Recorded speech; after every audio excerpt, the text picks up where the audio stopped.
Even without doing any activity, you can still manifest what you want if you organize these 4 dimensions in one direction and keep it unwavering in that direction for a certain period of time. Now he believes Shiva will do it for him and it will happen. So is Shiva going to come and build your house? No, I want you to understand, God will not lift his little finger for you.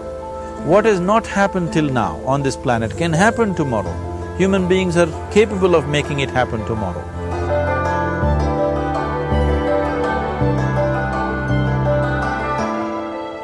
Everything we as human beings have created on this planet was essentially first created in our minds. All that you see, which is human work on this planet, first found expression in the mind, then it got manifested in the outside world. The wonderful things that we have done on this planet and the horrible things that we have done on this planet, both have come from the human mind. So if we are concerned as to what we create in this world, it's extremely important that first of all we learn to create the right things in our mind. How we keep our minds? If we do not have the power to keep our minds the way we want it, what we create in the world is also going to be very accidental and haphazard. So learning to create our minds the way we want is the basis of creating the world the way we want. There is a wonderful story in the yogic lore. On a certain day, a man took a walk. He went for a long walk. Accidentally, unawares, he walked into paradise. Fortunate, isn't he? He just took a walk and he landed up in paradise. After this long walk, he felt little tired. So he thought, oh, I'm tired, I wish I could rest somewhere. He looked around, there was a nice tree, underneath which there was very cushiony grass. So it was inviting. He went and put his head down there and slept. After a few hours he woke up, well rested, and he thought, oh, I'm well rested, but I'm feeling hungry, I wish I had something to eat. And he thought about all the nice things that he ever wanted to eat in his life. And instantly, all those things appeared in front of him. You need to understand, there the service is like that.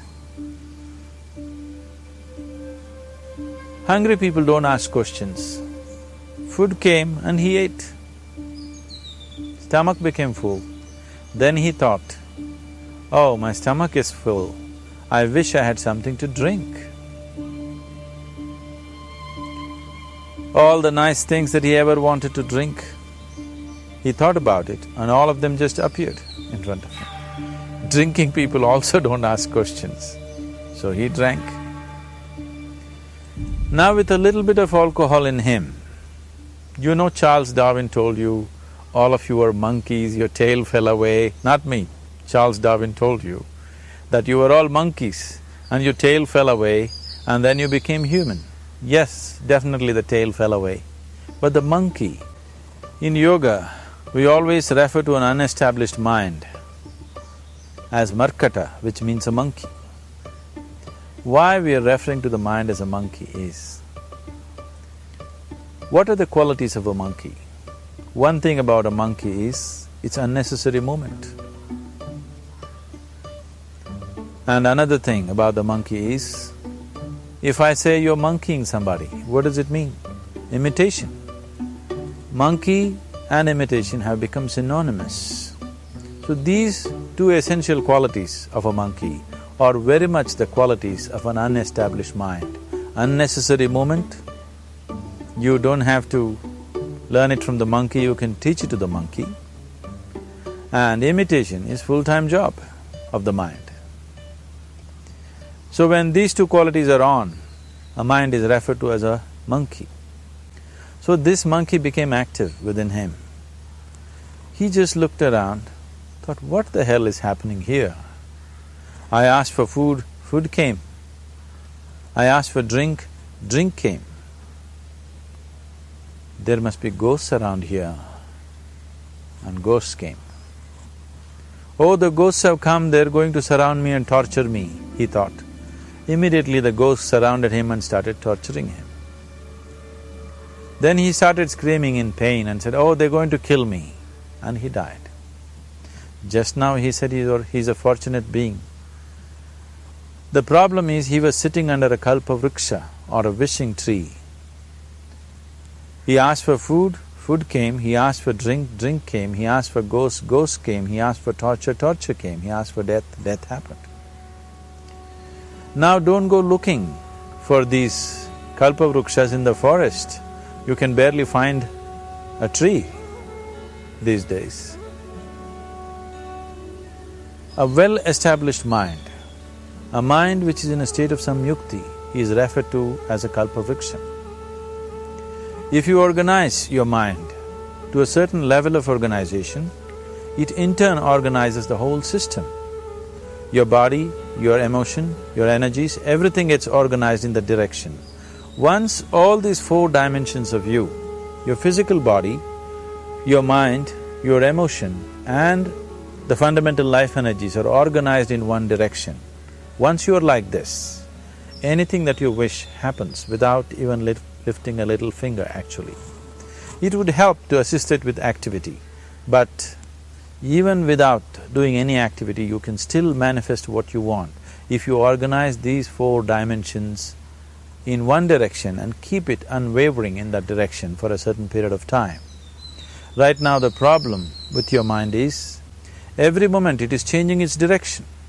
It is like you want to travel somewhere and every 2 steps if you keep changing your direction, the question of you reaching the destination is very remote unless it happens by chance. So, organizing our minds and in turn organizing the whole system and these 4 basic dimensions of who you are right now in one direction, if you do this, you are a kalpavruksha yourself. Anything that you wish will happen. But right now, if you look at your lives, everything that you have wished for till now, if it happens, you have finished. Everything and everybody that you have desired for, if all of that lands up in your house today, could you live with that?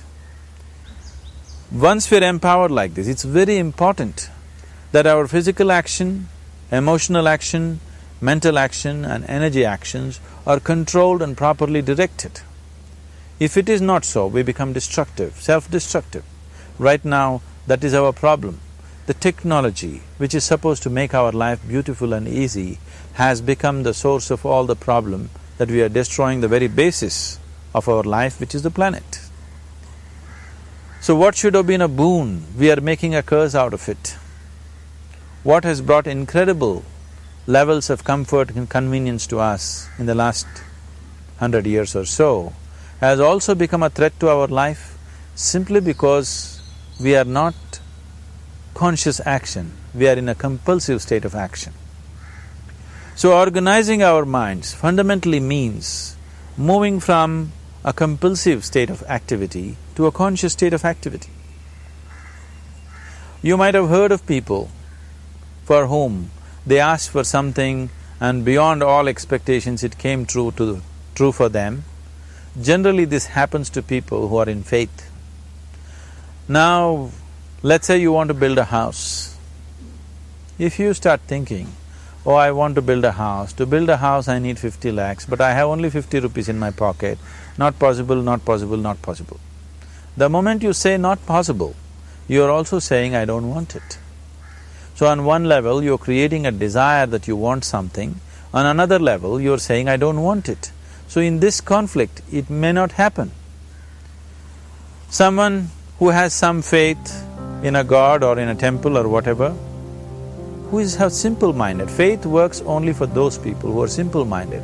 Thinking people, people who are too much thinking, for them it never works. A childlike person who has a simple faith in his god or his temple or whatever, he goes to the temple and says, Shiva, I want a house. I don't know how, you must make it for me. Now in his mind there are no negative thoughts. Will it happen? Will it not happen? Is it possible? Is it not possible? These things are completely removed by this simple act of faith. Now he believes Shiva will do it for him and it will happen. So is Shiva going to come and build your house? No, I want you to understand, God will not lift his little finger for you.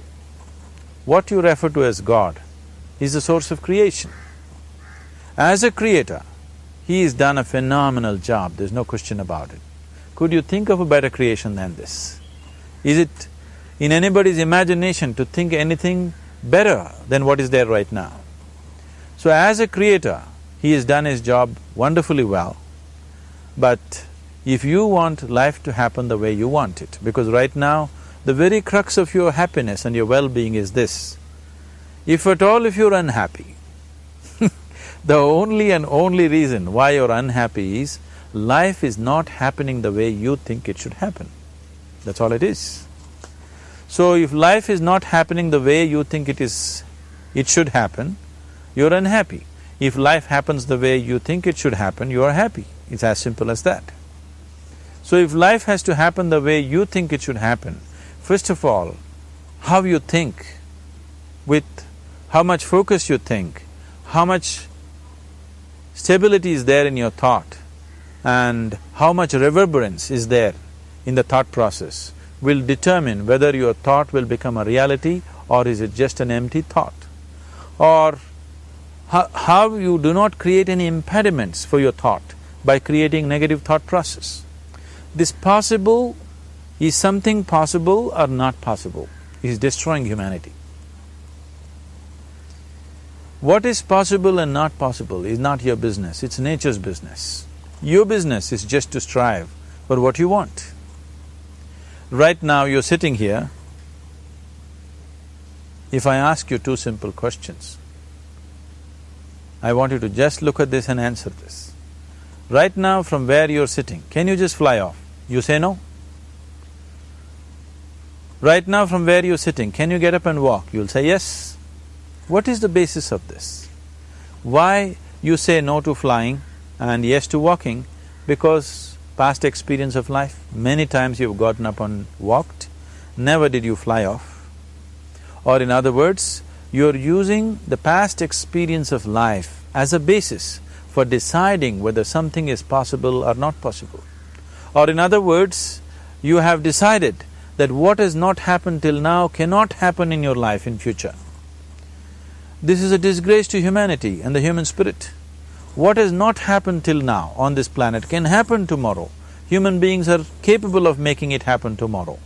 So what is possible and what is not possible is not your business. That is nature's business. Nature will decide that. You just see what is it that you really want and strive for that. And if your thought is created in a powerful way, without any negativity, without any negative thoughts bringing down the intensity of the thought process, the first and foremost thing is you must be clear what is it that you really want. If you do not know what you want, the question of creating it doesn't arise. If you look at what you really want, what every human being wants is, he wants to live joyfully, he wants to live peacefully. In terms of its relationships, he wants it to be loving and affectionate. Or in other words, all that any human being is seeking for is pleasantness within himself, pleasantness around him. This pleasantness, if it happens in our body, we call this health and pleasure. If it happens in our mind, we call this peace and joy. If it happens in our emotion, we call this love and compassion. If it happens in our energy, we call this blissfulness and ecstasy. This is all that a human being is looking for. Whether he is going to his office to work, he wants to make money, build a career, build a family, he sits in the bar, sits in the temple, he is still looking for the same thing. Pleasantness within, pleasantness around. If this is what we want to create, I think it's time we addressed it directly and commit ourselves to creating it. So you want to create yourself as a peaceful human being, joyful human being, loving human being, a pleasant human being on all levels. And do you also want a world like this? A peaceful world, a loving world, a joyful world? No, I want greenery, I want food. When we say a joyful world, that means everything that you want has happened. So this is all that you're looking for. So all that you need to do is commit yourself to creating it, to create a peaceful, joyful and loving world, both for yourself and everybody around you. Every day in the morning, if you start your day with this simple thought in your mind, that today, wherever I go, I will create a peaceful, loving and joyful world. If you fall down 100 times in the day, what does it matter? For a committed man, there is no such thing as failure. If you fall down 100 times, 100 lessons to be learnt. If you commit yourself like this to creating what you really care for, now your mind gets organized. Once your mind gets organized, the way you think is the way you feel, your emotion will get organized. Once your thought and emotion is organized, your energies will get organized in the same direction. Once your thought, emotion and energies are organized, your very body will get organized. Once all these four are organized in one direction, your ability to create and manifest what you want is phenomenal. You are the creator in many ways. That which is the source of creation is functioning within you every moment of your life. It is just that, have you kept access to that dimension or not? Organizing the four basic elements of your life will give you that access. There are tools and technologies to do this. The whole science of yoga, the whole technology that we refer to as yoga is just about this, transforming yourself from being just a piece of creation to become a creator.